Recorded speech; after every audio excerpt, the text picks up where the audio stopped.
So listen, I'm joined here by Trenton Harrison, man, and T. We go back, and I said to Laura at London, I said, listen, and actually I had Pete Tong this morning. I had Pete, I'm doing a big Zoom this morning. It's very difficult for me and Trenton not to have a few little stories because, well, the man's them, you know what I mean? It was kind of this whole timing of this album, you know, all of these things, the technology at the time, the madness that ensued. You know, they even made a film on this shit. When you think about Kill Your Friends, which was that book which Niven wrote. Yes. International, which kept me alive in a wheelchair at the end of the book. I'm like, why did you keep me in a wheelchair? It was you a complete cunt. You know what I mean? So me and Pete were talking about, the story that me and Pete was talking about was that whole blazing attitude to when I used to bowl down there with you. Yeah. And go in there with the dog, park in any bay, roll in there with the dog for international, didn't have a care in the world. But from your perspective, T, because for those that don't know, Trenton had this Mr. Truffles thing, could sniff out anything. You know, Public Enemy, De La Soul, you know, these people that you looked after, pre-timeless, the people that you were looking after in London at the time. Because you used to be driving around in a Porsche 928, I remember well. And we had a conversation on the pavement outside the shop. In Camden. Camden Palace. Yeah. It was that road that leads you to King's Cross. And we met. And you said, you know, I've got all this mad stuff going on and I want to come and see you. And it was really, you know, sometimes when you're making music and you're doing stuff, the set of music, when we met, a whole bunch of demos and stuff leading up to the album.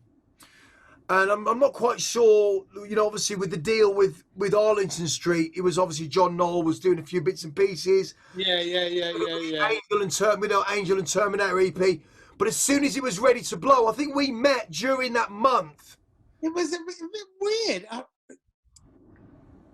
It was weird how I came across you, saw you that day, had a conversation. John Noll was in the mix of it. He was in the mix of it because he'd just done the EPs.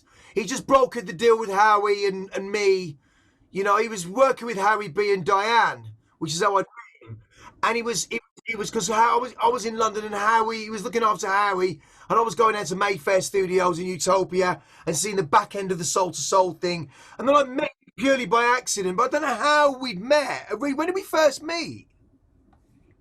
I can't remember, you know. I can't remember when we first met. It's just like, it was just, for me, it was like that was the first meeting. But I came into the drum and bass thing because I was in the hip hop, I was in the rap, and for me, drum and bass was exciting hip hop. Yeah, he always. At that point, they were nicking all the hip hop beats and speeding them up. And for me, it was just like something I needed to be in. I can't remember how. But when we met, and I was spinning all these ideas, you know, I think after that, without raconteuring too much about it, I feel that period of time in history, man, was undoubtedly, you know, the best times of our lives. I felt that what happened with this was that, you know, we brokered the deal. You know, we would now. I was now Nolly was out the window, and it was like right pizza, and it was about. And we always said it's about 2 albums firm. You need to get 2 albums firm. How was Tongi about the deal? Because you know he nicked it. What's that? Oh yeah, yeah. We spoke about it. We spoke about it. The whole idea was that from the perspective of Tongi, if you remember rightly, it was David Glick that you got me to be the lawyer. Was the lawyer on it? And I met David Glick in a yoga studio, and he goes, Goldie. I'm like, yeah. He's like, it's David. I'm like, David, I don't recognise you with your clothes on, mate. Clothes off, mate. You know, he's sitting there naked with his cock hanging out. Going, it's David Glick. Well, it's right what I say about you type of people, isn't it? You lawyers, little todgers, big egos. Not as big as mine. I'm a narcissist. But, you know, the whole idea of what he, you know, the whole way that you met you. I mean, you was a mastermind with it, and I just come off a Zoom an hour ago with Robin, and my recollection with Robin was it was 2 days recording. Scotty, it wasn't. I got paid 50 quid for like a day, 3 hours. You just rolled in there, and I got paid 50 quid cash. I'm like, but you know, just talking in his ear and getting stuff done. But I'm editing that out, by the way. I mean, but the idea of setting it up, the way that we set it up, and you set it up, was a masterstroke because Tongy, the 2-album deal, it was the guy in Kensington. It was Clyde Black. Clive Black was going to do it. Clyde Black was going to do it. And then remember Clyde Black, it was like, we played it to him, he shook my hand, and he went, it's a deal, it's great. And then in the evening, you said, listen, you phoned me up, I was at Dorney Tower, and he said, he was listen, I've just been on the phone to Pete Tong, wants to meet in the morning at Maria's at 8:30.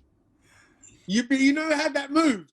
It was Danny D. Danny D called me up because he was signed to FFRR with D-Mob. And he's like, he's my best boy. And he phoned me up and he said, God rest his Pete soul. Tong wants to do this deal. And I was like, we're signing on Monday. We're signing on Monday. You got to meet him. So I said, okay, let's go meet him. Let me phone G and we'll go meet him. Maria's, first thing in the morning, you're there chopping your breakfast. Bacon and eggs, always. Had his conversation, sat down with him, went through everything. And I was like, yo, listen, here's the deal. Here's the deal. We're going to sign on Monday. But for it's 2 albums firm. It's got to be this deal, 50 on top, bottle of champagne, box of champagne, crate of champagne for Danny, and we'll do it. And he took it away. On Monday, we signed with London Records. And he was pissed. Clive Black, I think that's the first thing, even to this day. Whenever I see Clive Black, that's the first thing he'll ask me. How's Goldie? It's like he's rubbing it in me every time. And I still do business. He's one of my best mates. But every time I see him now, his dad, one of the biggest writers in the world, Don Black, and he'll say to me every time, was that his dad? That's his dad. Diamonds Are Forever. Is that his dad? I never knew that was his dad.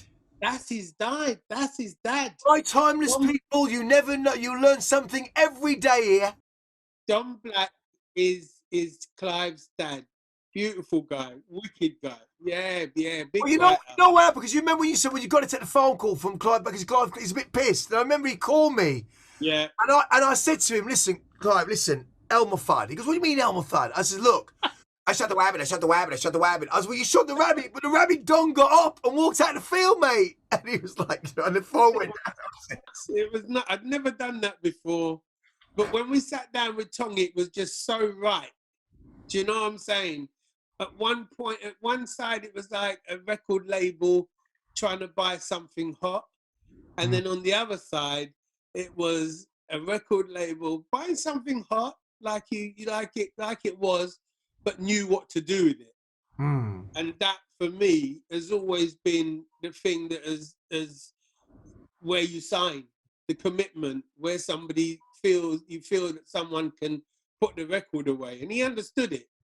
He understood it. If you remember, it was the only A&R man that stood for the entire 21 minutes from beginning to end.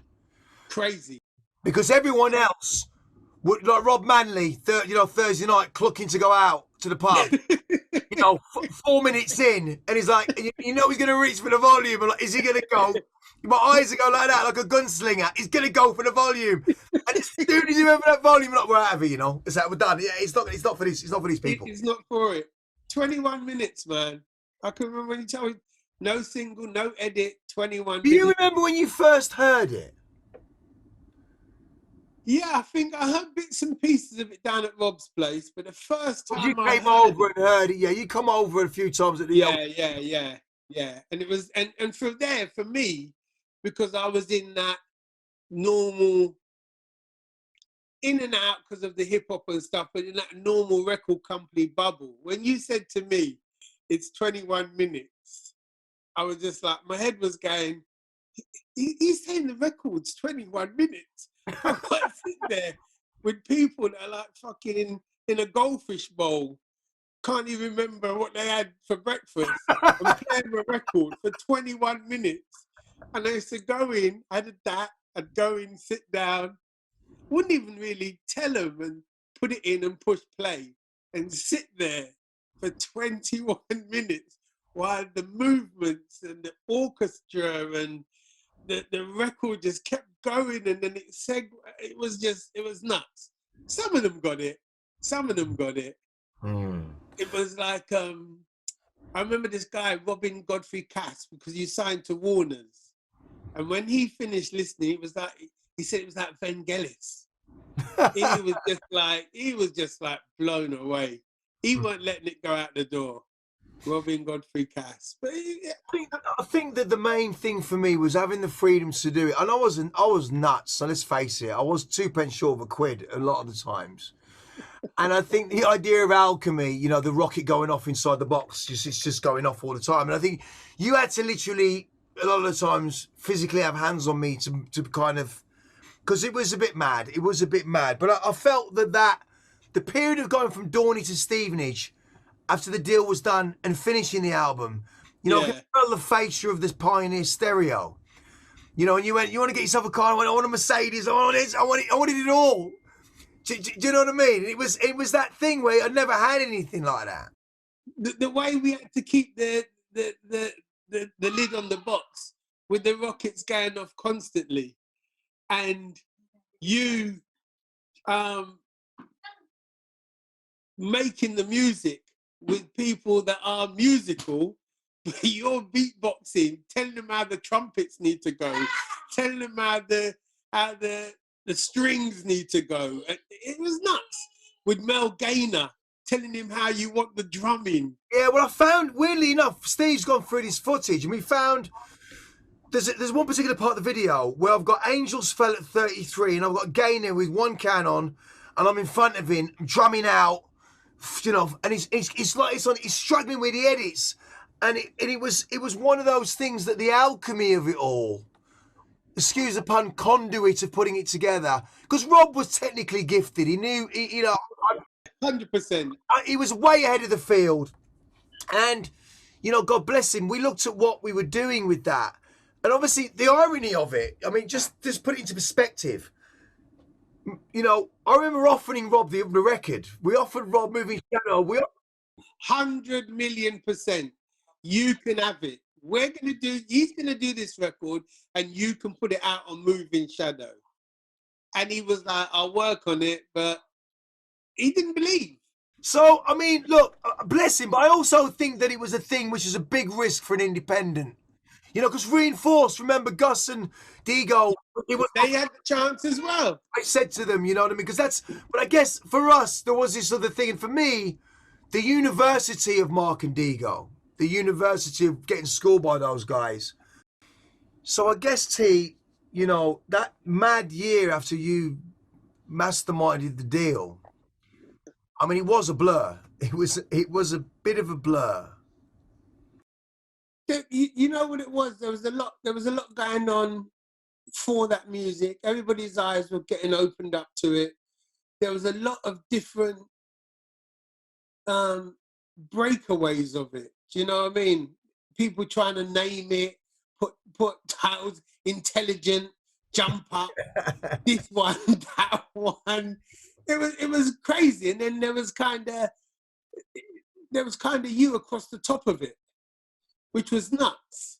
Across the whole top of it, there was for me, it was the real shit.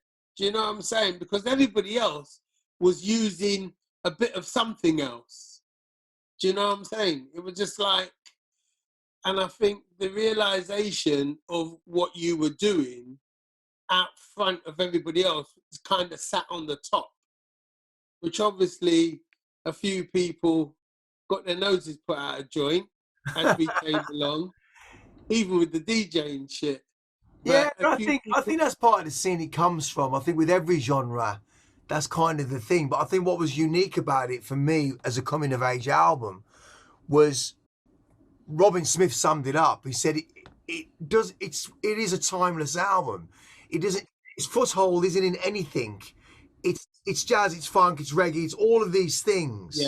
Yeah. And that came from the past genres which I got through all of this sort of eclectic music I've grown up on. You know, I mean, my other side of it. I mean, if you think about the remixes that came on the back of it, that we turned away, and the things that we were offered, and it, from Sly and Robbie, you know, Crazy Bartlett was the tune. Do you remember? It was Crazy Bartlett. Yeah, It was Hand of the Dead Body. You know, and again, Hand of the Dead Body was Mel Gaynor on drums. It was the first time you'd hear live drums on a D&B track that were like live drums, live drums. proper. Yeah, not synthetic, not made up, but actually somebody playing them. Yeah, and that was quite. I found that really groundbreaking.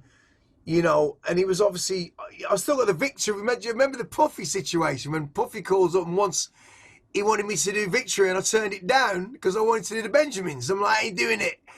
And the one thing that I think was a mad part of that, because the storyline which leads back down to, which will lead us back to LA on that mad, hedonistic, crazy tour, was, I remember you said, you called me up and said, listen, Madonna's going to call you and you need to set the call.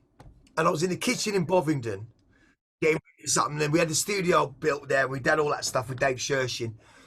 And you said, you've got to set the call. And I remember her calling up and going, hey, Goldie, it's Madonna. I'm like, yeah. She was like, I really love Timeless. I really love the album. And she'd already, obviously, she didn't really know how tight we were in London. She'd fell out with Nelly. Yeah. Looking for someone else. And of course, that someone else became William Orbit. Yes. And I said, look, you know, I'm about to engage on the second album. But you know, I'll fly you out to LA, come out here, check it out. And I'm like, you know what? And I went, no. And I don't know, did you think I was mad at the time? Did you really think, from a manager's point of view? Because so much had happened up until that point. It was like Madonna coming on the phone and saying that she needed to reach out to you to get you involved with the album. It was It's pretty nuts. You know, it was just another step in the puzzle for me.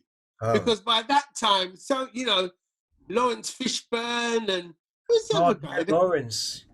The quiet guy, Val Kilmer. Well, that was a big thing in LA, because of course we was running around New York and we're doing the tour on the bus. That American tour, I'll never forget it. It's one of those things that was an extensive American tour. You know, on the back of the Bjork thing and our own things in our own little pockets, which we did. Yeah. The idea, I mean, when you said, well, Val Kilmer wants to meet you in Philly, it was in Philadelphia. Was it in Philly? I was in Philly because I was DJing at the after party at this club, and the was New York, and me and Governor stayed behind, and it was where I first met, you know, Val, who came down and was like, you know, I want to see you in New York.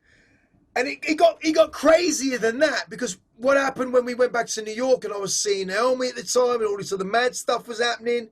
But do you remember the situation where Val was like, look, we were going to LA on the red eye. We were going to go to LA, and he was doing a party for Bill Clinton at the time. Yeah. He invited us to the White House, and I'm like, I missed the fucking plane. It's got off me nut. I just missed the plane. And I remember speaking to Val Kilmer in the White House with Josh going, man, I'm at the White House, man. Like, you should have been here, dude. Like, you should have been here. I'm like, it was just one of the most surreal periods. And I guess, you know what? And I guess that would the same be said of Getz or one of those artists now. You know, they've opened up a lot. They've gone into some different ways and different avenues, and, you know, private jets and doing different things. But that particular period in time was crazy. It was Naomi's party in New York with it was the Halloween party. The Halloween party. It was a Halloween party, and it was me, Kate Moss, and Naomi, and it was the basketball player couldn't get his coach. He was driving a coach at the time. Rodney, was it Rodney? What's his name? Rodman, Dennis Rodman. Dennis Rodman. He was the host of the party for Naomi, and he's got a bus, like a whole truck. Yeah. And he couldn't get around the corner, and the New York police are helping him get this bus around the corner. He's caused a traffic block 20 blocks. and it was where Val came with, and I still got the scar from me, Val, and Josh becoming blood brothers. You know what I mean? Like the maddest experience of my life. That I whole, didn't know you became blood brothers yeah, with man, Josh. we got a scar to write right there, so right here. Do you know what I mean? And it was, I think what was even more surreal is when I missed the Bill Clinton thing at the White House, we then went to LA and did the whole LA thing. We have a tour manager in Governor. Governor gets run over by yourself on a jet ski. You nearly killed the tour manager. Do you Do you remember? remember that? That was in San Fran. Because it was San Fran onto LA, and it was, you know, it was no, it was the first. It was our first gig before LA. You know, the security gets mowed down by you. Could, I mean, there's a film in this somewhere. You mowed down the head of security, ran him over, and I think Justina Curtis had to fish him out. You, Governor, and Justina in Oh, San Francisco Bay playing chase on jet skis. and we had to you ran him over, and if it wasn't for Justina, Took him out properly, intensive care. I thought he was dead.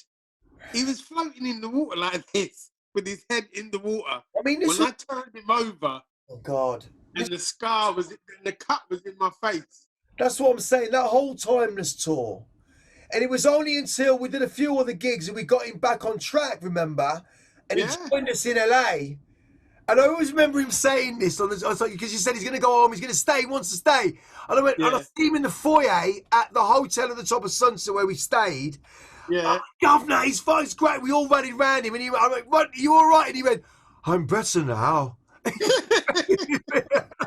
But I mean, that tour was, it was like the drum and bass Spinal Tap, because it got crazier. I mean, I thought the first tour was really intense, and then the second one, the first one being Bjork and her own tour, Yeah. and then, you know, playing Jane's Addiction. the Jane's Addiction tour. Jane's Addiction tour was off the chain. That was a whole other thing. But I never thought that the music, I knew that Timeless would last the length of time, but the impact, like any genre that's come out of the UK, whether the Pistols went to, you know, the Beatles went, the Pistols went, when drum and bass kind of landed there, it was so misunderstood, but yet, and I think the problem that we had, because it was electronica, is that you knew where to put rock music. You could take rock music and go right stadiums. You could take, you know, an indie band and do that. Yeah. And I know that I fucked it, and the reason why I fucked it, and you know, and I know this. I want people to know this. The fact that it was, we had campus radio was split. So you got WBLS Kiss, but you've also got college radio. Yeah. And we had you set up a meet, and I was, like I said, a bit mad, but I was hanging out with Robert Evans' son Josh. It was Josh, man. It was Josh. It was Josh. For anyone that doesn't know, hang on. If anyone doesn't know, Josh Evans is the son of the infamous Robert Evans. You know, Robert Evans is Mr. Hollywood. You know, Chinatown. He was, you know, the days of Burt Lancaster. We're talking some really big stuff. His mother was Ali McGraw. His stepfather was Steve McQueen. Yes. And Josh loved weed, and I loved the South American Cuva. So the mixture of those two things. Oh man. Because he was my right hand, he was like my man. It was like we would be in you know, that thing when you get in, and you were like, if I don't pull this guy away from him. I remember I called up George Anahosa, who is, still is Ice-T's manager, and say, George, I'm in London, I can't be there. Can you look after Goldie for me in LA? George said, yeah, T, no problem. I'll take care of that. And he said he went to the radio station with you and he phoned me up. He said, who's this guy with Goldie? And I told him who he was, so he kind of gave him a little leeway. And when you lot finished with that radio DJ, which was launch of our Timeless, George came back and said, that's it, he's finished here. Those two, he said, the other guy that you said was his mate, egging him on, He said, "That's it, T. Forget America." I think it was on the lines. I think it was. I always think about. I always think about Wu-Tang and the whole Oh, mate. '97 thing. I always think about the idea of like. And I always said to you, when I was in my delirious second album, Madness, and what happened? What happened to me, man? What happened in America? And you went, "I'll see what happened in America. You fucked it." That's what happened. You and your mate Josh went and told the head of K-Rock to go fuck himself, and they'll never understand drum and bass music. Never, never, ever. That was it. That was our thing. We was like 250,000 albums sold, moving. This train was moving. Bjork tour, Jane's Addiction tour, spending time in America, wooing, and then bang, came off the rails so fast. You know those films where you see the train and it's going across the canyon and then it just goes down. There's nothing saving it. You see, I've seen a film. I saw a film where the guy's running as the train's going down into the cavern. The guy's running down the corridor, and he just appears at the end of it and grabs onto something. The train goes. That's how it was. And there was just nothing for you to grab onto. I was just like, I couldn't believe it. It was one radio interview. And we took this weed head with Well, you. you know what, in a really mad way though, T. I know it's gonna sound really mad. I would have ended up like Phil Spector, mate. If I, because I could have stayed in America. My dad going on in Miami, and I get it. You know what? In hindsight, but for me, there was this thing. It was this arrogance. It's this like, I just didn't give a fuck.